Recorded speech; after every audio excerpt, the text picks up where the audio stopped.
டியா சுவி மிஷினின் வணக்கங்கள். நம்ம இப்போ பெரிய மிஷினில் நூல் எப்படி கோக்க போகிறோன்றத பார்ப்போம்.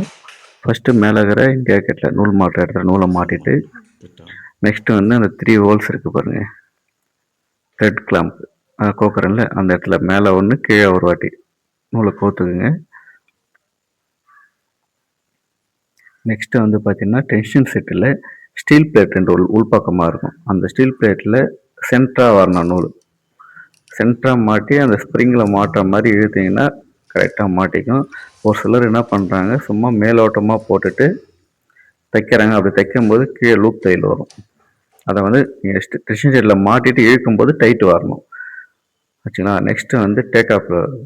அதில் வந்து பார்த்தீங்கன்னா ஒரு சிலர் வந்து லெஃப்ட் சைட்லேருந்து கோக்குறாங்க. லெஃப்ட் சைட்லேருந்து கோக்கக்கூடாது. நீங்கள் உட்காந்துருக்க பகுதி ஆப்போசிட்டில் ரைட் சைட்லேருந்து கோக்கணும். நான் எப்படி கோக்குறேன்ட்டு மேலே பார்த்துங்க, அது போல் தான் கோக்கணும். நெக்ஸ்ட்டு வந்து ஃபேஸ் பிளேட்டில் உள்ள வளையத்தில் வந்து அந்த நூலை கோத்துக்கணும்.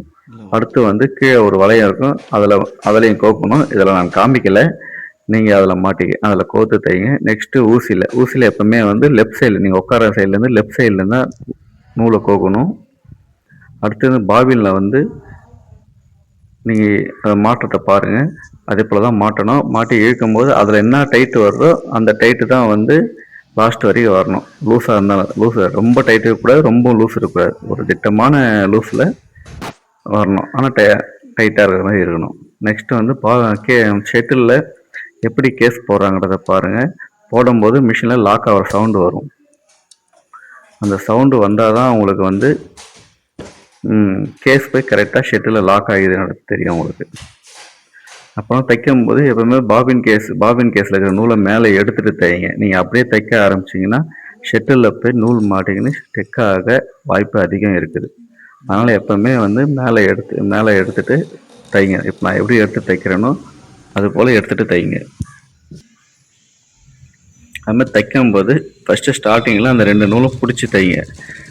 ஏன்னா நீங்கள் பிடிச்சி தைச்சிங்கன்னா கீழே போய் ஷட்டிலில் போய் அந்த நூல் மாட்டாது.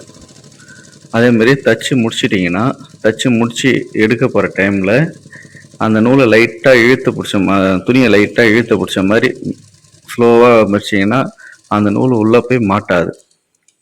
நன்றி.